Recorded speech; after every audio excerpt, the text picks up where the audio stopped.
नमस्कार। नेपाल टेलिभिजन समाचारमा यहाँलाई स्वागत छ। म सुरेन्द्र पौडेल र म श्वेता सिन्हा। सुरुमा प्रमुख समाचार।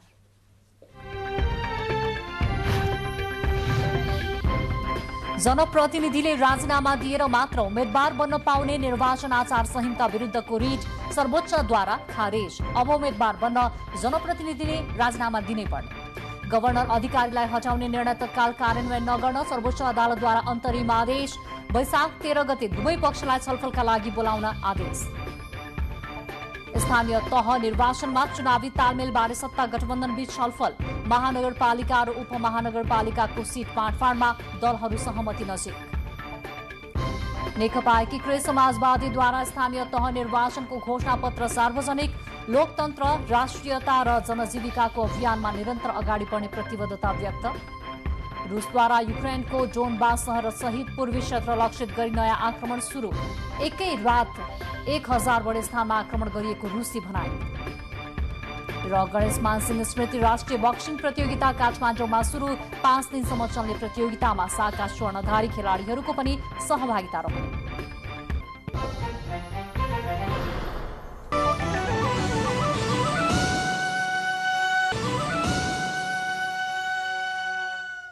समाचार अब विस्तारमा। स्थानीय तहका जनप्रतिनिधिले अब राजीनामा दिए मात्रै उम्मेदवारी दिन पाउने भएका छन्। सर्वोच्च अदालतले जनप्रतिनिधिले राजीनामा दिएर मात्र उम्मेद्वार बन्न पाउने निर्वाचन आचार संहिता विरुद्धको रिट खारेज गरेको हो। हेलम्बु गाउँपालिकाका अध्यक्ष निमा ग्याल्जेन शेर्पाले 2078 चैत 7 गते दायर गर्नुभएको रिट आज सर्वोच्चका न्यायाधीश द्वय तेजबहादुर केसी र तिल प्रसाद श्रेष्ठको संयुक्त इजलासले खारेज गरेको हो। जनप्रतिनिधिले स्थानीय तहको निर्वाचनमा उम्मेदवारी दिनु अघि राजीनामा गर्नुपर्ने निर्वाचन आयोगको निर्णय विरुद्ध शेर्पाले सर्वोच्चमा रिट निवेदन दिनुभएको थियो। वैशाख 30 गते हुने स्थानीय तह निर्वाचनमा बहालवाला जनप्रतिनिधि उम्मेद्वार बन्न मनोनयन दर्ता गर्नु अघि नै राजीनामा दिनुपर्नेछ। स्थानीय सरकार सञ्चालन ऐन 2074 मा अध्यक्ष मेयरले उपाध्यक्ष उपमेयरलाई र उपाध्यक्ष उपमेयरले अध्यक्ष मेयरलाई राजीनामा दिनुपर्ने व्यवस्था रहेको छ।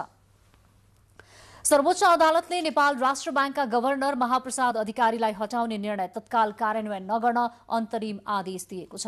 सर्वोच्चले अधिकारी विरुद्ध छानबिन गर्न जाँचबुझ समिति गठन गर्ने सरकारको निर्णय तत्काल कार्यान्वयन नगर्न अन्तरिम आदेश दिएको हो। न्यायाधीश हरिप्रसाद फुयालको एकल इजलासले आज छानबिन गर्ने सरकारको निर्णय कार्यान्वयन नगर्न अन्तरिम आदेश गरेको हो। सरकारले छानबिन अघि बढाएर निलम्बनमा पर्नुभएका गभर्नर अधिकारीले बिना जानकारी र बिना स्पष्टीकरण आफूमाथि छानबिन गर्ने भनेर समिति गठन गरिएको उल्लेख गरी सो निर्णय खारेजीको माग गर्दै आइतबार सर्वोच्च अदालतमा रिट दायर गर्नुभएको थियो। रिट निवेदनमाथि प्रारम्भिक सुनवाईपछि अदालतले सो आदेश दिएको हो। अदालतले यही वैशाख 13 गते दुवै पक्षलाई छलफलका लागि बोलाउने भनेको छ। मन्त्री परिषदको गत चैत 25 गते बसेको बैठकले अधिकारीमाथि छानबिन गर्न जाँचबुझ समिति गठन गर्ने निर्णय गरेको थियो। जाँचबुझ समिति गठन भएपछि अधिकारी स्वतः निलम्बनमा पर्नु भएको थियो। सत्ता गठबन्धनमा महानगरपालिका र उपमहानगरपालिकाको सिट बाँडफाँडको छलफल निष्कर्ष नजिक पुगेको छ। बालुवाटारमा आज बसेको गठबन्धनको बैठकपछि सञ्चार तथा सूचना प्रविधि मन्त्री एवं काङ्ग्रेस नेता ज्ञानेन्द्र बहादुर कार्कीले महानगरपालिका र उपमहानगरपालिकाको सिट बाँडफाँडको छलफल निष्कर्षको चरणमा पुगेको जानकारी दिनुभयो। उहाँले छलफल जारी रहेको र सकारात्मक रूपले छलफल अघि बढेको बताउनुभयो। समग्रमा 6 महानगर र 11 उपमहानगरपालिकाका विषयमा छलफल भएको र छलफल सकारात्मक भएको मन्त्री कार्कीको भनाइ छ। 6 वटा महानगरपालिका र 11 वटा उपमहानगरपालिका समग्रमा सबैको विषयमा हामीले छलफल गरेका छौँ र हामी अन्तिम निर्णयमा सकारात्मक रूपले पुग्न लागेका छौँ र यस कुराको जानकारी म यहाँहरू मार्फत सम्पूर्ण देशवासीहरूमा चाहिँ अवगत गराउनेछु। बैठकमा सहभागी एक नेताका अनुसार महानगरको बाँडफाँड टुङ्गिएको छ भने उपमहानगरका विषयमा छलफल जारी छ। नेपाल विद्यार्थी सङ्घले 53औं स्थापना दिवस विभिन्न कार्यक्रम गरी आज मनाएको छ। स्थापना दिवसका अवसरमा आयोजित कार्यक्रममा प्रधानमन्त्री एवं नेपाली काङ्ग्रेसका सभापति शेरबहादुर देउवाले संगठन विस्तारका साथै आफ्नै योग्यता र क्षमता विकासमा पनि लाग्न विद्यार्थी नेताहरूलाई आह्वान गर्नुभएको छ। नेपाल विद्यार्थी संघको दोस्रो सभापति बनेका शेरबहादुर देउवा यसबेला माओपाटी, नेपाली काङ्ग्रेसको सभापति र मुलुकको प्रधानमन्त्री हुनुहुन्छ। तर नेवी संघले नियमित महाधिवेशन गर्न सकेको छैन। नेवी संघका अहिलेसम्म 11वटा महाधिवेशन भए भने 20 जना सभापति चयन भएका छन्। 2-2 वर्षको अन्तरालमा हुनुपर्ने भनी तोकिएको महाधिवेशन अन्तिम पटक 2073 सालमा भएको थियो। निर्वाचन गराउनका लागि राजीव ढुङ्गानाको नेतृत्वमा तदर्थ समिति गठन भए पनि महाधिवेशन नभएपछि काङ्ग्रेसले पछिल्लो पटक दुजाङ शेर्पालाई सभापति नियुक्त गरेको छ। सभापति शेर्पाकै नेतृत्वमा यस वर्ष नेवी संघले भव्य रूपमा 53औं स्थापना दिवस मनाएको छ। कार्यक्रमको उद्घाटन गर्दै प्रधानमन्त्री एवं काङ्ग्रेस सभापति देउवाले मुलुक बलियो बनाउन व्यक्ति पनि बलियो बन्नुपर्ने आवश्यकता औल्याउनुभयो। उहाँले नेवी संघमा आबद्धहरूले संगठन विस्तार गर्नुका साथै आफ्नै योग्यता क्षमता विकासमा समेत लाग्नुपर्ने बताउनुभयो।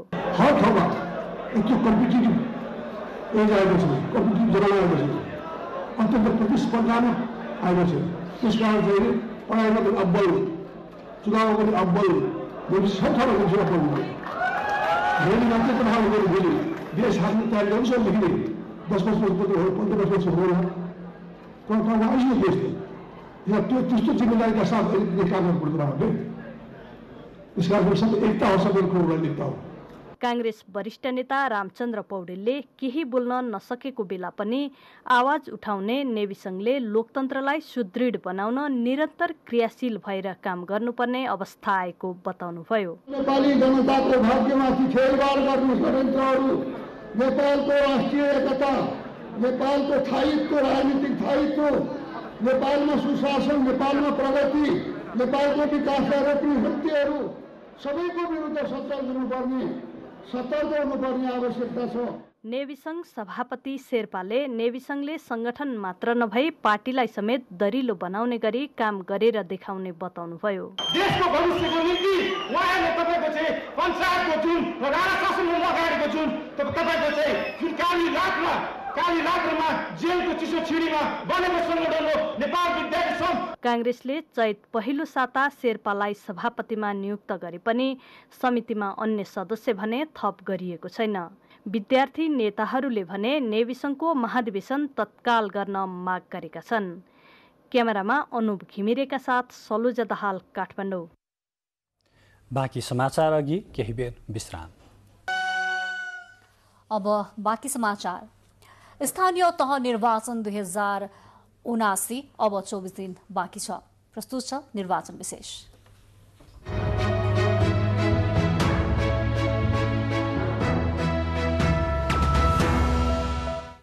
नेकपा एकीकृत समाजवादी पार्टीले स्थानीय तह निर्वाचनको घोषणा पत्र सार्वजनिक गरेको छ। काठमाडौँमा आयोजित कार्यक्रममा पार्टी अध्यक्ष माधव कुमार नेपालले घोषणा पत्र सार्वजनिक गर्नुभएको हो। जस्तो सुकै परिस्थिति आइलागे पनि लोकतन्त्र, राष्ट्रियता र जनजीविकाको अभियानमा निरन्तर अगाडि बढ्न प्रतिबद्ध रहेको घोषणा पत्रमा उल्लेख गरिएको छ। घोषणा पत्रमा सर्वसाधारणलाई 200 युनिटसम्म बिजुली निशुल्क दिने घोषणा गरिएको छ।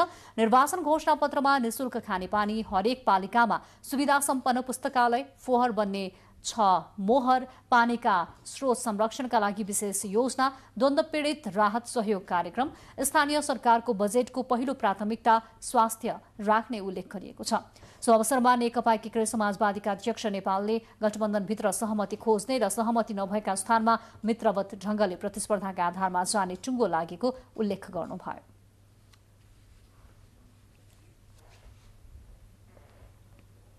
हामीले सहमति गरिसकेका छौं कि 5 दलको बाहेक अरू दलहरूसँग सहमति नगर्ने, 5 दल भित्र नै गर्ने।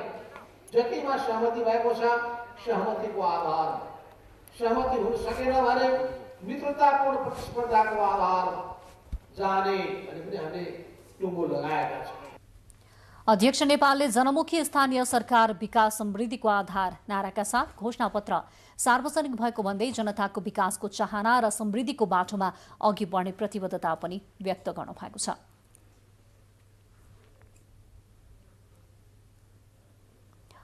प्रमुख निर्वाचन आयुक्त दिनेश कुमार थपलियाले यसपटक स्थानीय तह निर्वाचनमा उम्मेद्वारहरू धेरै हुने र एक दिनको समय कम हुने भएकाले 2 दिन मनोनयनको समय दिएको बताउनु भएको छ। निर्वाचन आयोगले आयोजना गरेको सञ्चारकर्मीसँगको अन्तर्क्रियामा प्रमुख आयुक्त थपलियाले निर्वाचन सुधारका कार्यक्रममा सञ्चारकर्मीको भूमिका महत्वपूर्ण रहने बताउनु भएको थियो। निर्वाचन आयोगका प्रमुख आयुक्त दिनेश कुमार थपलियाले मनोनयनका लागि 2 दिनको समय आयोगले कुनै मनोगत रूपमा निर्धारण नगरेको स्पष्ट पार्नु भएको हो। निर्वाचन आयोगले आयोजना गरेको मिडिया संघको अन्तर्क्रियामा प्रमुख आयुक्त थपलियाले विगतको स्थानीय तहमा निर्वाचनमा मनोनयनका लागि 1 दिनको समय राख्दा समस्या परेको भन्दै त्यसलाई दोहोरिन नदिन यसपटक 2 दिनको समय कायम गरिएको बताउनुभयो।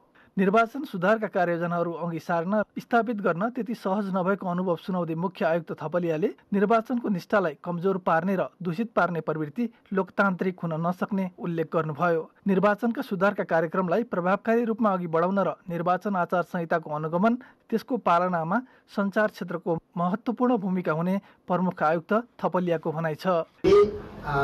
के महसुस गरेका छौं भने कुनै पनि सुधारलाई शङ्काको दृष्टिले हेर्दिने, कुनै पनि किसिमको परिवर्तन गर्न खोज्यो भने त्यसलाई सहजै रूपमा पचाउन पनि नसक्ने र कुनै पनि किसिमको नयाँ कार्यको हामीले थालनी गर्यौं भने त्यसलाई आफ्नो एउटा स्वार्थको सेरोफेरोबाट त्यो कुरालाई बुझ्न खोज्ने यस्ता प्रवृत्तिहरूका कारण साँच्चै भन्नुहुन्छ भने निर्वाचन सुधारका कामहरूलाई अलिक प्रभावकारी ढङ्गले बढाउनको निम्ति कहीँ कतै असहज भए जस्तो, कहीँ कतै अप्ठ्यारो भए जस्तो महसुस हुँदो रहेछ।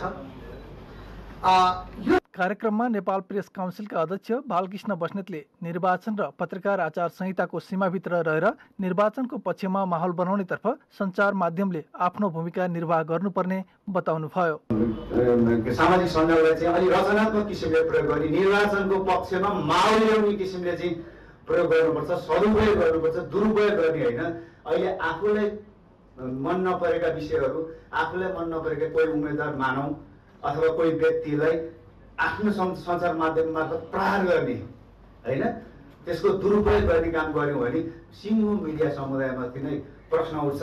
र जहाँसम्म प्रेस काउन्सिलको कुरो छ, हामीले सिङ्गो मिडियाहरूमाथि के कस्तो आचार संहिता पालना गरेका छन् कि छैनन्, कसरी अहिले चाहिँ मिडियाले आफ्ना कन्टेन्टहरू दिइरहेछन् भन्ने विषयमा अनुगमन गर्ने जिम्मा पनि निर्वाचन आयोगले प्रेस काउन्सिलले दिएको छ। त्यो हामीले सुरु गरिसकेका छौँ। नेपाल पत्रकार महासङ्घका अध्यक्ष विपुल पोखरेलले सञ्चार संस्था र सञ्चारकर्मीले निर्वाचनलाई स्वतन्त्र र निष्पक्ष बनाउन सहयोग पुर्याउनु पर्ने भन्दै यसलाई आफ्ना विषयवस्तुहरूमा तटस्थता प्रदर्शनको अवसरको रूपमा लिनुपर्ने बताउनुभयो। निर्वाचनमा हाम्रो दुईवटा खास गरी मकसद हुन्छ। एउटा यो मतदाता नामावलीमा भएको मत हाल्ने अधिकार भएको अधिक से अधिक नागरिकहरूलाई मतदान केन्द्रसम्म कसरी पुर्याउन सक्ने भन्ने कुरामा पहिलो कुरा हामीले ख्याल गरेर रिपोर्टिङ गरौँ। दोस्रो कुरा विवेकपूर्ण र निर्भय विदाउट एनी फियर है, हामीले डर बिनाको चाहिँ मतदान गर्ने वातावरणको सुनिश्चितता कसरी गर्न सक्छौँ, दुईटा कुरामा केन्द्रित रहेर नेपाली मिडियाले चाहिँ आफूलाई प्रदर्शित गर्न जरुरी छ। यो हाम्रो दायित्व पनि हो। यो गरिम पनि मलाई लाग्छ निर्वाचन स्वतन्त्र स्वच्छ हुन्छ र त्यहाँबाट प्रकट भएको जनमत, भ्यालिड जनमतले निर्माण गर्ने चाहिँ तपाईँको स्थानीय तहको सरकारले साँच्चै भन्दा यहाँको डेमोक्रेसीलाई रद्द गर्न सक्ने अवस्था हुन्छ। त्यसले गर्दा हाम्रो रिपोर्टिङ डेमोक्रेसीलाई सही ढङ्गले सही बाटोमा ल्याउने सन्दर्भमा र डेमोक्रेसीको लाभ तल्लो तहको पिपुललाई दिलाउने सन्दर्भमा पनि ठुलो योगदान दिन सक्छ। त्यसैले हामी त्यो अवस्थाको रिपोर्टिङको समयमा समेति बेला कार्यक्रममा निर्वाचन भेटेर्ने सञ्चारकर्मीहरूलाई निर्वाचनसँग सम्बन्धित समाचार सङ्कलन, निर्वाचन आचार संहिताको कार्यान्वयन लगायतका विषयमा प्रशिक्षण दिएको थियो। यसअघि पनि आयोगले यस्तै कार्यक्रम उपत्यका बाहिर 7 प्रदेशका मुकाममा सञ्चालन गरिसकेको छ। विनय देसारको साथमा राजेन्द्र पोखरेल, नेपाल टेलिभिजन। स्थानीय तह निर्वाचन नजिकै गर्दा देश नै निर्वाचनमय बनेको छ। राजनैतिक दलहरू उम्मेदवारी छनौट, चुनावी सभा र घोषणापत्र निर्माणमा व्यस्त रहेका छन् भने निर्वाचन आयोग निर्वाचनको तयारीलाई तीव्र बनाइरहेको छ। यसै सन्दर्भमा दोलखा र सुनसरी जिल्लामा चुनावी गतिविधि केन्द्रित भएर हामीले प्रत्यक्ष कुराकानी गर्न गइरहेका छौँ र हाम्रा संवाददाता दोलखाबाट मन्दिरा थापा र सुनसरी संवाददाता सन्तोष यादव यति बेला हामीसँग प्रत्यक्ष जोडिसक्नु भएको छ। दोलखाबाट हामीसँग मन्दिरा थापा हुनुहुन्छ। मन्दिराजी, जस्तो दलहरूले अहिले उम्मेदवार छनौट लगायतका विषयहरूमा व्यस्त रहेका छन्, तर स्थानीय स्तरको मुद्दा, स्थानीय तहको चुनाव हो यो अहिलेको, र स्थानीय स्तरका मुद्दाहरू, समस्याहरू, एजेन्डाहरूलाई कतिको प्राथमिकतामा राखेर अघि बढेको पाइएको छ त राजनैतिक दलहरूले? दोलखामा अहिले चुनावी सरगर्मी एकदमै बढेको देखिन्छ। विभिन्न राजनीतिक दलका नेता कार्यकर्ताहरू को उम्मेदवार हुने, कस्तो उम्मेदवारलाई चाहिँ उम्मेदवार बनाउने भन्ने विषयमा अहिले चर्चा परिचर्चा सुरु भएको छ भने नेताहरू चाहिँ यति बेला उम्मेदवार छान्नमै सकसमा रहनु भएको छ। कसलाई उम्मेदवार बनाउने, कुन चाहिँ दलकोलाई बनाउने भनेर गठबन्धन एकातिर लागिरहेको छ भने अन्य दलहरू आफ्नो आफ्नो उम्मेदवारहरू छनौटको लागि व्यस्त रहनु भएको छ।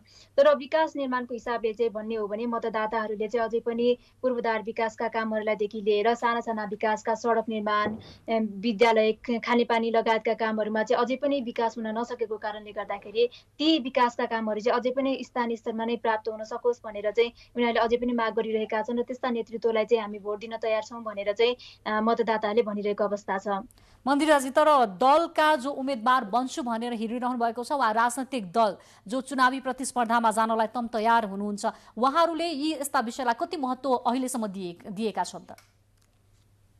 पार्टीको घोषणापत्र निर्माण भइरहेको छ भने उहाँहरूले व्यक्तिगत रूपमा पनि आफ्ना केही एजेन्डाहरू लिएर चाहिँ बाहिर सार्वजनिक गरिरहनु भएको छ कि विकासका कामहरूदेखि लिएर जनताका हरेक आधारभूत आवश्यकताहरू पूरा गर्नको लागि आफू तयार छु भनेर उहाँहरूले व्यक्तिगत रूपमा पनि आफ्ना प्रतिबद्धताहरू सार्वजनिक गरिरहनु भएको छ भने उहाँहरूले पार्टीको घोषणापत्रलाई पनि टेकेर चाहिँ हामीले विकासका कामलाई अगाडि बढाउँछु भनेर लागिरहेको अवस्था छ। अब म सन्तोषजीतर्फ जान चाहन्छु। सुनसरीबाट हाम्रा संवाददाता सन्तोषजी हुनुहुन्छ। सन्तोषजी, दोलखामा खासै अझै पनि स्थानीय स्तरको, स्थानीय जनताको मुद्दाहरू, समस्याहरू, आवश्यकताहरू पहिचान गरेर दलहरू त्यो अनुसार अगाडि बढेको देखिएको छैन। सुनसरीको सन्दर्भमा के छ स्थिति? सुनसरी अब पूर्वी नेपालको सुगम जिल्लामध्ये एक जिल्ला पनि पर्छ। यो जिल्लामा तपाईँको अधिकांश बाटोघाटहरू पुगेको अवस्था छ, तर पनि दलहरू विभिन्न एजेन्डा लिएर यतिखेर जनता घर दैलोमा जान सुरु गरिसकेको छ।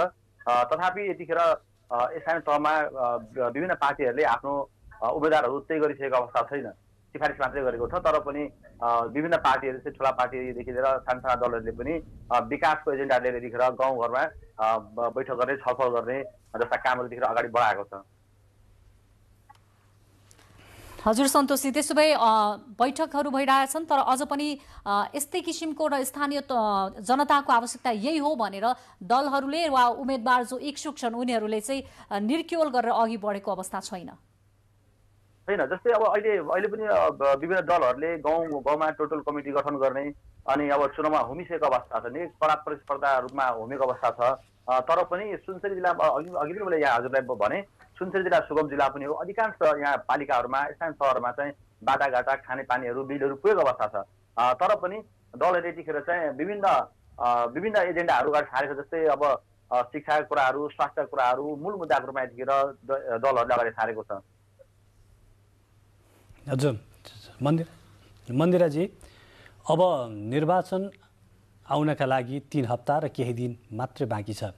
यो बीचमा निर्वाचन आयोगले दोलखा जिल्लामा कसरी तयारी चाहिँ अगाडि बढाइरहेको छ र राजनैतिक दलहरूको तयारी र मतदाताहरूको तयारी चाहिँ कस्तो छ यो बीचमा? निर्वाचन आयोग जिल्ला निर्वाचन कार्यालय दोलखाले चाहिँ आफ्नो निर्वाचन गतिविधिलाई तीव्र रूपमा अगाडि बढाइरहेको छ र सम्पूर्ण तयारी पनि लगभग अगाडि बढिरहेको र तयारी पुरा भएको भनेर हामीलाई जानकारी पनि दिएको छ। दोलखामा चाहिँ 94वटा मतदान स्थल रहेका छन्, त्यसमा 193वटा मतदान केन्द्रहरू तोकिएको छ र 41वटा मतदान केन्द्रलाई चाहिँ मतदान स्थललाई चाहिँ अति संवेदनशील भनेर चाहिँ सूचीकृत पनि गरिएको छ र ती संवेदनशील स्थानहरूलाई चाहिँ पहिचान पनि गरिसकेको अवस्था छ। ती स्थानमा सुरक्षा व्यवस्था पनि मजबुत बनाउने भनेर हामीले स्थानीय प्रशासनले जानकारी दिएको छ भने राजनीतिक दलहरू चाहिँ अझै पनि उम्मेदवार छनौटमै व्यस्त रहनु भएको छ। गठबन्धन आफ्नो कुन चाहिँ राजनीतिक दललाई चाहिँ कुन चाहिँ स्थानीय तह दिने भनेर यति बेला पनि छलफलमा रहेको छ भने अन्य दल नेकपा एमाले राप्रपा पनि आफ्नै उम्मेदवारहरू छनौटमै व्यस्त रहेको छ र उम्मेदवार को हुने भनेर अहिले पनि सार्वजनिक भइसकेको अवस्था नभएको कारणले गर्दाखेरि चाहिँ अहिलेसम्म पनि उहाँहरू चाहिँ सदरमुकाम चरीकोटमा चाहिँ कुनै होटलमा रहेर चाहिँ उहाँ उम्मेदवारहरू छनौट गरिरहनु भएको अवस्था छ भने मतदाताहरू चाहिँ कस्तो उम्मेदवारहरू चाहिँ आउनुहुन्छ, कस्ता उम्मेदवारलाई चाहिँ हामीले भोट दिने भनेर चाहिँ उहाँहरू चाहिँ पर्खेर बसिरहेको अवस्था छ। आफूले छानेको व्यक्तित्व अथवा आफ्ना एजेन्डाहरू बोकेर ल्याउने उम्मेदवार आउनुहुन्छ कि आउनु हुँदैन भनेर चाहिँ उहाँहरू प्रतीक्षामा रहनु भएको छ। हजुर सन्तोषजी, अब यहाँले अघि पनि जानकारी गराउनु भयो सुनसरी जिल्लामा चाहिँ विशेष गरी सचेत मतदाताहरू छन् र त्यहाँ सडक, खानेपानी लगायतका समस्याहरू सामान्यतया देखिँदैनन्, ती पुरा भइसकेका छन् भन्नुभयो। यस्तो अवस्थामा अब राजनीतिक दलहरूका एजेन्डा के छन् र नागरिकहरूले राजनीतिक दलबाट स्थानीय सरकारको हिसाबमा कस्तो अपेक्षा गरेका छन् त? अब जस्तै अब यहाँ आम नागरिकहरूले चाहिँ जस्तै विभिन्न दलहरू यो पछिल्लो निर्वाचन जुन एजेन्डाहरू घोषणापत्रहरू सार्वजनिक गरेको थियो त्यो अनुसार चाहिँ बाटा परा गरेको छैन र यतिखेर हामीले विभिन्न ठाउँमा विभिन्न नागरिकहरूसँग हामीले संवाद गर्दाखेरि के पाएको छौँ भने दलहरूले पछिल्लो चुनावमा जसरी चाहिँ आफ्नो एजेन्डा अगाडि सारेको थियो त्यो एजेन्डा यतिखेर पुरा गर्न सकेको अवस्था छैन र के छ भने अहिले पनि दलहरू चाहिँ त्यही एजेन्डा लिएर जनतासम्म जाने अवस्था पनि छैन। त्यसकारण अब हजुर अघि नै मैले मैले जानकारी गराएँ, सुनसरी सुगम जिल्ला हुँदाहुँदै पनि जनताको आकाङ्क्षाहरू असीमित हुन्छ र कमसेकम पछिल्लो चुनावमा घोषणा गरेका कुराहरू किन पुरा भएन त्यो चाहिँ यतिखेर जनताहरू आम चासोको विषय पनि हो। र अर्को कुरा महत्त्वपूर्ण कुरा के हो भने जस्तै स्थानीय तहहरूमा पार्टीहरूको उम्मेदवारहरू यतिखेर चाहिँ भएका कारण चाहिँ सामूहिक रूपमा जनता घरमा जाने यतिखेर अभियान छ। यसकारण चाहिँ ठ्याक्कै भन्नुपर्दाखेरि जनताले उम्मेदवारसँग यतिखेर दोहोरो संवाद गर्न पाउने अवस्था सिर्जना भइसकेको छैन। हस् सन्तोषजी, मन्दिराजी, यहाँहरूलाई धन्यवाद। उहाँ हुन्थ्यो हाम्रा दोलखा संवाददाता मन्दिरा थापा र सुनसरीबाट सहकर्मी संवाददाता सन्तोष यादव। ती जिल्लाहरूमा चुनावी गतिविधि कसरी अगाडि बढिरहेका छन्, राजनीतिक दलहरूको तयारी के छ, निर्वाचन आयोगको तयारी के छ र मतदाता के चाहन्छन्, स्थानीय तहको निर्वाचनको सन्दर्भमा हामीसँग प्रत्यक्ष कुराकानी गर्दै हुनुहुन्थ्यो। अब बुलेटिनका बाँकी समाचार प्रसङ्गहरू। जनता समाजवादी पार्टीका संघीय परिषद अध्यक्ष डाक्टर बाबुराम भट्टराईले सत्ता गठबन्धनभित्रका दलबीच अवस्था अनुसार छुट्टा छुट्टै चुनावी तालमेल हुन सक्ने बताउनु भएको छ। पार्टीले आयोजना गरेको जनसभालाई सम्बोधन गर्न गोर्खा पुग्नुभएका अध्यक्ष भट्टराईले पत्रकारहरूसँग कुरा गर्नुहुँदै महानगर र उपमहानगरपालिका बाहेक अन्य स्थानीय तहमा आफ्नो अनुकूलतामा तालमेल हुन सक्ने बताउनु भएको हो। उहाँले सत्ता गठबन्धन बाहिरका दलसँग चुनावी तालमेल हुन नसक्ने स्पष्ट पार्नुभयो। जाने कि नजाने भन्ने छलफलपछि सैद्धान्तिक रूपमा गरेर जाने, तर व्यवहारिक ढङ्गले चाहिँ स्थानीय तह सबै टुङ्गे हुन्छ सम्भव हुँदैन। त्यसो भएको हुनाले महानगरपालिका र उपमहानगरपालिकाका मेयर उपमेयरहरूको हकमा चाहिँ केन्द्रले टुङ्गो गर्ने, अरू चाहिँ नीति निर्देशन दिने र हाम्रा प्रदेश जिल्लाहरू उनीहरू आफै गर्छन् भनेर हामीले छोड्यौँ। जनसभामा सोही पार्टीका कार्यकारिणी समितिका अध्यक्ष उपेन्द्र यादवले नेपालको चुनाव महँगो हुँदै गएकोले किसान, मजदुर, गरिब वर्गले चुनावमा प्रतिस्पर्धामा उत्रन सक्ने अवस्था नरहेको बताउनुभयो। उम्मेद्वारले खर्च गर्नु नपर्ने समावेशी चरित्रको समानुपातिक निर्वाचन प्रणाली अपनाउनु पर्ने उहाँको भनाइ छ। किसान, मजदुर या गरिब वर्गका मानिसहरूले आर्थिक कारणले प्रतिस्पर्धा गर्न गाह्रो छ। नुवाकोटमा क्रियाशील राजनैतिक दलहरूले निर्वाचन आचार संहिता पूर्ण रूपमा पालना गर्ने प्रतिबद्धता व्यक्त गरेका छन्। जिल्ला निर्वाचन कार्यालयले आयोजना गरेको स्थानीय तह निर्वाचन 2079 मुख्य निर्वाचन अधिकृत तथा निर्वाचन अधिकृतसँग सरकारवालाहरूको अन्तर्क्रिया कार्यक्रममा बोल्दै राजनैतिक दलहरूले आचार संहिता पूर्ण रूपमा पालना गर्ने प्रतिबद्धता व्यक्त गरेका हुन्। कार्यक्रममा जिल्ला न्यायाधीश तथा मुख्य निर्वाचन अधिकृत उमेश लुइटेलले निर्वाचनलाई डर त्रास रहित बनाउन सामूहिक प्रतिबद्धता आवश्यक रहेको बताउनुभयो। नुवाकोटमा 28 वटा राजनैतिक दलले निर्वाचनमा सहभागिता जनाउने जिल्ला निर्वाचन कार्यालयले जनाएको छ।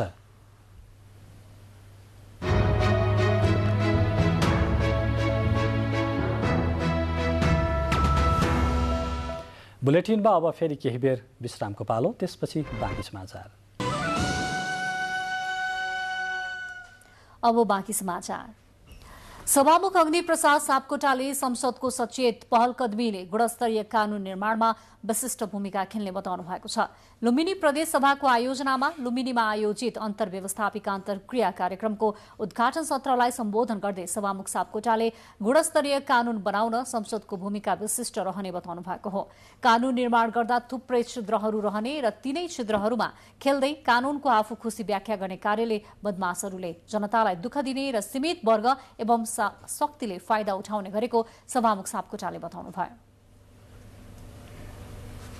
भने पनि हामी के हुँदै जान्छौँ त भन्दाखेरि हामी नै सर्वज्ञ छौँ, व्यवहारवाद अनुभववाद भनेको धेरै धेरै डरलाग्दो प्रवृत्ति हो। हामीलाई चाहिँ के लाग्छ भने हामीले जानेको नै सम्पूर्ण छ भन्ने जस्तो लाग्छ। अनि एउटा सिद्धान्तको मात्रै कुरा गर्दाखेरि व्यवहार छुट्छ र हामी एकाङ्गी बन्न पुग्छौँ, त्यसले मात्रै पनि हुँदैन। कार्यक्रममा लुम्बिनी प्रदेशका मुख्यमन्त्री कुलप्रसाद केसीले सरकारलाई जिम्मेवार र जवाफदेही बनाउन संसदको भूमिका महत्वपूर्ण हुने बताउँदै सार्वभौम संसदलाई अनिर्णयको बन्दी बनाउनु देश र जनताप्रतिको अक्षम्य घात हुने बताउनुभयो। लुम्बिनी प्रदेश सभाका सभामुख पूर्णबहादुर घरतीले संसद सुचारू गर्न राजनैतिक दलहरू गम्भीर हुनुपर्ने आवश्यकता औल्याउनुभयो। चैत 29 गते मेलम्चीबाट सुरुङमा पठाइएको पानी सुन्दरी जल आइपुगेको छ। सुन्दरी जल आएसँगै पानी वितरण गर्ने तयारी अन्तिम चरणमा पुगेको छ। नेपाली मन्त्री उमाकान्त चौधरीले वैशाख 11 गते भित्रमा मेलम्चीको पानी काठमाडौँमा वितरण गरिने बताउनु भएको छ। उहाँले मंगलबार पानी प्रशोधन केन्द्र सुन्दरी जल निरीक्षण गर्नुहुँदै सो कुरा बताउनु भएको हो। गत चैत 29 गते आयोजनाको हेडवर्क संरचनाको मर्मत एवं सुरुङ तथा त्यहाँ पुग्ने रुटको सफाई कार्य सकिएसँगै पठाइएको पानी सुन्दरी जल आइपुगेको छ। मन्त्री चौधरीले काठमाडौँ उपत्यका खानेपानी आयोजना, मेलम्ची खानेपानी विकास समिति लगायतका सरकारवालाहरूसँग छलफल गरी चुनौती भए सबै मिलेर समाधान गर्ने तर समयमै पानी वितरण गर्नुपर्नेमा जोड दिनुभएको हो। मेरा यहाँका विज्ञहरू र यहाँका सबै मेरा निकायहरूलाई म निर्देशन दिइसकेको छु र उहाँहरूले आफ्नो काममा लागिसक्नु भएको छ र म आज विश्वास दिलाउन चाहन्छु कि हामीले बोलेको वैशाख 11 गते नै काठमाडौँवासीलाई पानी हामी खुवाउँछु। त्यसैगरी मेलम्ची खानेपानी विकास समितिले केही प्राविधिक काम बाँकी रहे पनि समयमै पानी वितरण गर्ने गरी काम भइरहेको जनाएको छ। आयोजनाको पहिलो चरणमा मेलम्ची नदीबाट दैनिक 17 करोड लिटर खानेपानी काठमाडौँ उपत्यकामा वितरणका लागि 26 किलोमिटर भन्दा लामो सुरुङ तथा पानी प्रशोधन केन्द्रको निर्माण कार्य सम्पन्न भएको पनि समितिले जनाएको छ। अब हामीले यसलाई चाहिँ टनल भर्ने क्रममा छौँ र टनल भर्नलाई हामीले एकैचोटि माथिबाट फ्लो बढाएर भर्दाखेरि टेक्निकल समस्या आउने हालेर हामीले त्यसलाई ग्रेजुअली भएर म्याक्सिमम 5 दिनमा टनल चाहिँ हामी भर्न सफल हुन्छौँ भन्ने चाहिँ हामीले चाहिँ अहिले त्यही अनुसार चाहिँ हामी अगाडि बढेका छौँ। काठमाडौँ उपत्यकामा धाराको नयाँ पाइपलाइन जडान सम्पन्न भइसकेका स्थानमा नयाँ बाटो र नभएका ठाउँमा पुरानै पाइपलाइनबाट पनि पानी वितरण गरिने तयारी भएको हो। सुन्दरी जलबाट ल्याइने पानी केयुकेएलले महाङ्काल, बालाजु, बाँसबारी, खुमलटार, बानेश्वर, बोडे र कीर्तिपुर लगायतका 11 ठाउँमा पुर्याउने तयारी गरिरहेको छ। 3 दिन उहाँहरूलाई लाग्छ अरे। 3 दिनपछि त्यो आएपछि हाम्रो सिस्टम बल्क डिस्ट्रिब्युसन सिस्टम भन्ने छ। त्यसबाट काठमाडौँ वरिपरिका 11वटा रिजर्भयरमा पानी जान्छ। मन्त्रालयले मेलम्ची खानेपानीको विकल्पको रूपमा सिस्नेरी, ठोसे र महादेव खोला जलाशययुक्त आयोजनाको अध्ययन गरिरहेको छ। क्यामेरामा शिव पङ्गेनेको साथमा दुर्गा खड्का, नेपाल टेलिभिजन। अख्तियार दुरुपयोग अनुसन्धान आयोगले लुम्बिनी प्रदेश बुटवलका तत्कालीन प्रदेश सचिव वैकुण्ठ अधिकारी सहित 4 जना विरुद्ध विशेष अदालतमा भ्रष्टाचार मुद्दा दायर गरेको छ। उनीहरू विरुद्ध 43,37,500 रुपैयाँ माग दावी गर्दै विशेष अदालतमा मुद्दा दायर गरेको अख्तियार दुरुपयोग अनुसन्धान आयोगले जनाएको छ। आयोगको प्रवक्ता श्याम प्रसाद भण्डारीका अनुसार कृषि यान्त्रिकीकरण कार्यक्रम अन्तर्गत आर्थिक वर्ष 2075-76मा किसानलाई कृषि यन्त्र आपूर्ति गर्ने कार्यमा झुटा विवरण पेश गरी भ्रष्टाचार गरिएको पाइएको छ। कृषि यन्त्र आपूर्तिकर्ता आधुनिक कृषि किसान संसार प्रणालीले भारतीय कम्पनीको मिनी टिलर उपलब्ध गराउने फारम भराई चिनिया कम्पनीको उपलब्ध गराएको पाइएको अभियोग अध्ययनबाट खुलेको छ। तत्कालीन प्रदेश सचिव वैकुण्ठ अधिकारी, महाशाखा प्रमुख श्रीधर गेवाली र कृषि प्रचार अधिकृत मुकेश रामजाली नेपालीले कागजातको अध्ययन नगरी स्थलगत रूपमा कुनै अनुगमन नै नगरेर भुक्तानी दिने टिप्पणी सदर गरेको आयोगले जनाएको छ। त्यस्तै आधुनिक कृषि सञ्चारका प्रबन्ध निर्देशक राजाराम तिवारी विरुद्ध पनि 43,37,500 रुपैयाँ बराबरको बिगो नै कायम गरिएको छ। सो बराबरको रकम तिवारीबाट जफत गर्ने माग दाबीसहित आयोगले मुद्दा दायर गरेको छ। तपाईँ यति बेला बेलुकी 8 बजेको नेपाल टेलिभिजन समाचार हेर्दै हुनुहुन्छ। बुलेटिनमा अब प्रमुख समाचार फेरि एकपटक। जनप्रतिनिधिले राजीनामा दिएर मात्र उम्मेद्वार बन्न पाउने निर्वाचन आचार संहिता विरुद्धको रिट सर्वोच्चद्वारा खारेज। अब उम्मेद्वार बन्न जनप्रतिनिधिले राजीनामा दिनै पर्ने। गभर्नर अधिकारीलाई हटाउने निर्णय तत्काल कार्यान्वयन नगर्न सर्वोच्च अदालतद्वारा अन्तरिम आदेश जारी। वैशाख 13 गते दुवै पक्षलाई छलफलका लागि बोलाउन आदेश। स्थानीय तह निर्वाचनमा चुनावी तालमेलबारे सत्ता गठबन्धन बीच छलफल। महानगरपालिका र उपमहानगरपालिकाको सिट बाँडफाँडमा दलहरू सहमति नजिक। नेकपा एकीकृत समाजवादीद्वारा स्थानीय तह निर्वाचनको घोषणापत्र सार्वजनिक। लोकतन्त्र, राष्ट्रियता र जनजीविकाको अभियानमा निरन्तर अगाडि बढ्ने प्रतिबद्धता व्यक्त। रुसद्वारा युक्रेनको डोनबास सहरसहित पूर्वी क्षेत्र लक्षित गरी नयाँ आक्रमण सुरु। एकै रात 1000 बढी स्थानमा आक्रमण गरिएको रुसी भनाई। र गणेशमान सिंह स्मृति राष्ट्रिय बक्सिङ प्रतियोगिता काठमाडौँमा सुरु। 5 दिनसम्म चल्ने प्रतियोगितामा स्वाकका स्वर्णधारी खेलाडीहरूको पनि सहभागिता रहने। मादक पदार्थको हानिकारक प्रयोग न्यूनीकरण गर्ने उद्देश्यले सरकारले सेफर इनिसिएटिभ अभियान सञ्चालन गर्ने भएको छ। विश्व स्वास्थ्य संगठनको सहयोगमा सञ्चालन गर्न लागि अभियानको स्वास्थ्य तथा जनसङ्ख्या राज्य मन्त्री भवानी प्रसाद खापुले आज एक कार्यक्रमका बीच उद्घाटन गर्नुभयो। नसर्ने रोगहरूको रोकथाम र नियन्त्रणका लागि बहुक्षेत्रीय कार्ययोजना रणनीतिक कार्यक्षेत्र 2 अन्तर्गत अभियान सञ्चालन गरिने बताइएको छ। पछिल्लो समय मदिराजन्य पदार्थको प्रयोगले मानव स्वास्थ्यका साथै त्यसले समाजमा नकारात्मक असर पारिरहेको अवस्थामा यो अभियानले मादक पदार्थको प्रयोगमा न्यूनीकरण गर्ने विश्वास लिएको छ। मादक पदार्थको प्रयोग न्यूनीकरणका लागि मादक पदार्थ नियन्त्रण नीति र मादक पदार्थ नियन्त्रण विधेयक 2073 लाई परिमार्जन गर्नुपर्नेमा कार्यक्रमका सहभागीहरूले जोड दिनुभएको छ। यस्तै मादक पदार्थको प्रयोग न्यूनीकरणका लागि विज्ञापन प्रवर्धन र प्रयोजनमा पूर्ण रोक लगाउनु पर्ने, मादक पदार्थको सर्वत्र उपलब्धतामा नियमन गर्नुपर्ने र मादक पदार्थ सेवन गरी सवारी चलाउन नदिने अभियानलाई थप विस्तार गर्नुपर्नेमा पनि जोड दिइएको छ। वाङ्मय शताब्दी पुरुष एवं संस्कृतिविद सत्यमोहन जोशी स्वास्थ्यमा समस्याका कारण अस्पतालमा भर्ना हुनुभएको छ। 102 वर्षीय उहाँ स्वास्थ्यमा समस्या देखिएपछि 6 दिन अघि ललितपुर स्थित कृष्ण अस्पतालमा भर्ना हुनुभएको थियो। उहाँलाई पिसाब सम्बन्धी संक्रमण, मुटु सुन्निएको, मुटुको चाल घटबड र श्वास प्रश्वास नलीमा समस्या देखिएपछि वैशाख 1 गते अस्पतालमा भर्ना गरिएको थियो। उपचारपछि स्वास्थ्यमा सामान्य सुधार आएको भए पनि उहाँको स्वास्थ्य अवस्था स्थिर रहेको उपचारमा संलग्न डाक्टर सुरज भ्रजाचार्यले जानकारी दिनुभएको छ। खानेकुरा नखानु भएका कारण उहाँमा कमजोरी देखिएको चिकित्सकको भनाइ छ। यही वैशाख 30 गते 102 वर्ष पूरा गरी 103 वर्षमा प्रवेश गर्दै गर्नुभएका शताब्दी पुरुष जोशीको उपचारमा कुनै कमी हुन नदिएको अस्पतालले जनाएको छ। नेपालमा प्रजातन्त्र प्राप्तिका लागि बीपी कोइरालाले पुर्याउनु भएको योगदान र नेपाली राजनीतिमा बीपीको भूमिकालाई समावेश गरी तयार पारिएको राजद्रोही राजनेता नामक वृत्तचित्रको पहिलो प्रदर्शन गरिएको छ। वृत्तचित्रमा बीपीले जनताको अधिकार स्थापनाका लागि समर्पित भई अनेक दुःख कष्ट र जेलनेल सहेर बहुदलीय व्यवस्था प्राप्तिका लागि पुर्याउनु भएको योगदानलाई समेटिएको छ। यसैगरी राष्ट्रिय मेलमिलापका लागि गरिएका पहलहरूमा उहाँले खेल्नुभएको भूमिका पनि वृत्तचित्रमा समावेश गरिएका छन्। 52 मिनेट लामो वृत्तचित्र सुशील कोइराला मेमोरियल फाउन्डेसनले बनाएको हो। वृत्तचित्र प्रदर्शनका अवसरमा वरिष्ठ पत्रकारहरू होमनाथ दाहाल, हरिहर बिरही लगायतले वृत्तचित्रले बीपीको वास्तविक योगदानबारे नयाँ पुस्तालाई जानकारी दिने भएकोले निर्माणका क्रममा देखिएका केही कमी कमजोरीहरूलाई सच्याउन सुझाव दिनुभएको थियो। अब मुलुक बाहिरको प्रसङ्ग। रुसले युक्रेनको पूर्वी क्षेत्रलाई लक्षित गरी नयाँ आक्रमण सुरु गरेको छ। युक्रेनको डोनबास सहरसहित पूर्वी क्षेत्रलाई केन्द्रित गरेर रुसले रातभर आक्रमण गरेको युक्रेनले जनाएको छ।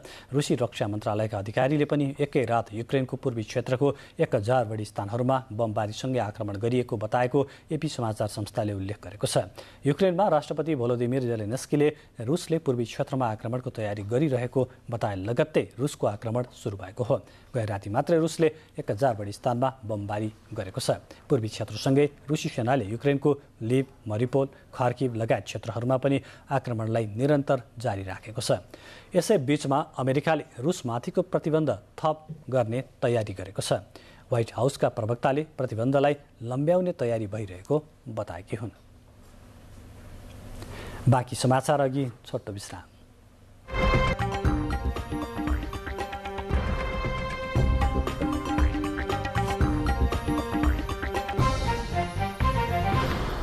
अब आर्थिक समाचार।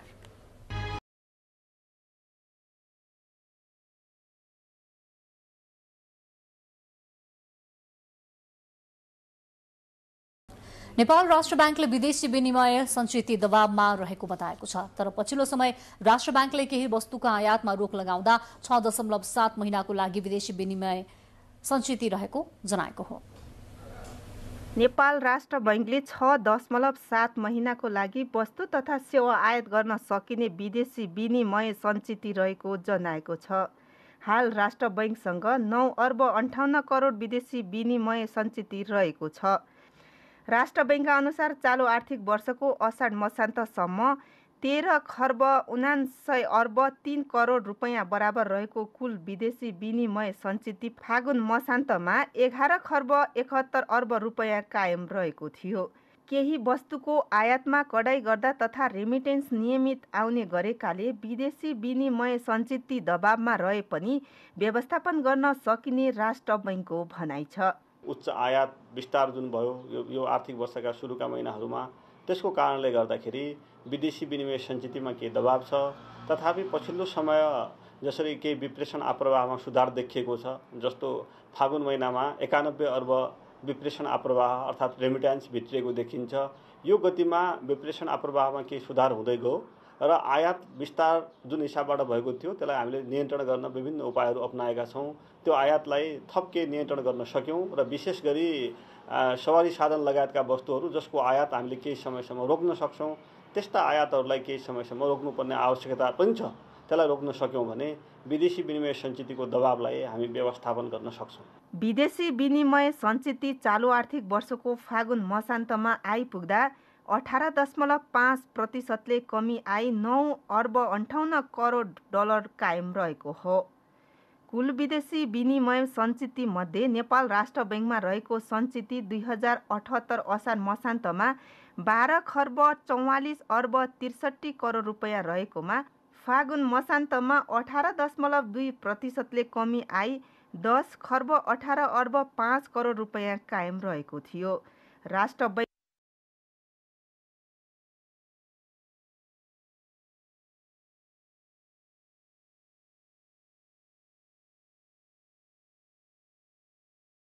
अब खेलकुद समाचार। गणेशमान सिंह स्मृति राष्ट्रिय बक्सिङ प्रतियोगिता आजबाट काठमाडौँमा सुरु भएको छ। पहिलो दिन पुरुष 52 केजीमा गण्डकी प्रदेशका आकाश राणाले लुम्बिनी प्रदेशका सूरज ओली तथा एपीएफका प्रदीप महर्जनले कर्णाली प्रदेशका मोहन गुरुङलाई हराउँदै क्वार्टर फाइनलमा पुगेका छन्। बसन्तपुर डबलीमा भइरहेको प्रतियोगिताको पुरुष 57 केजीमा नेपाल प्रहरी क्लबका शम्भु राजवंशीले सुदूरपश्चिमका रामबहादुर थापा तथा एपीएफका पूरन राईले बागमती प्रदेशका मार्शल गुरुङलाई पाखा लगाउँदै क्वार्टर फाइनलमा स्थान बनाएका छन्। त्यसैगरी महिलातर्फ नेपाल आर्मीकी मिनु गुरुङ क्वार्टर फाइनलमा प्रवेश गरेकी छे। महिला 51 केजीमा 13औं दक्षिण एसियाली खेलकुद स्वाकी स्वर्णधारी मिनुले मध्य प्रदेशकी रमिशा श्रेष्ठलाई पराजित गरिन्। वीर गणेशमान सिंह स्पोर्ट्स कमिटीद्वारा आयोजित प्रतियोगिताको क्रममा 13औं शाखा स्वर्णधारी मिनुसहित भूपेन्द्र थापा मगर र सनिल शाहीलाई व्यक्तिगत 1-1 लाख नगद पुरस्कारसहित सम्मान गरिएको थियो। 5 दिनसम्म चल्ने प्रतियोगिता शनिबार सम्पन्न हुनेछ। अन्तर्राष्ट्रिय क्रिकेट परिषद आईसीसी को टी20 अन्तर्राष्ट्रिय वरियतामा नेपाल यथावत अवस्थामा रहेको छ। आईसीसीले अपडेट गरेको नयाँ वरियतामा नेपाल टी20 अन्तर्राष्ट्रियमा यथावत रहेको हो। नेपालले टेस्ट राष्ट्र आयरल्यान्डलाई समेत पछि पारेको छ। नेपालले विश्व वरियतामा 12औं स्थान पाएको छ। आयरल्यान्ड 15औं स्थानमा छ। नेपाल पछिल्लो 10 टी20 अन्तर्राष्ट्रिय खेलमा मात्र एक खेलमा पराजित भएको थियो। नेपाल 2 महिना अघि ओमानमा भएको टी20 विश्वकप छनौटमा एक खेल हार्दै सुनौलो मौका गुमाएको थियो। लगतै नेपालले घरेलु मैदानमा त्रिकोणात्मक टी20 सिरिजमा अपराजित रहँदै उपाधि जितेको थियो। नेपालले पपुवा न्युगिनी र मलेसियालाई अपराजित गर्दै उपाधि जितेको थियो। टी20 अन्तर्राष्ट्रियको वरियतामा भारत पहिलो स्थानमा छ। वरियताको दोस्रो स्थानमा इङ्ल्यान्ड रहेको छ।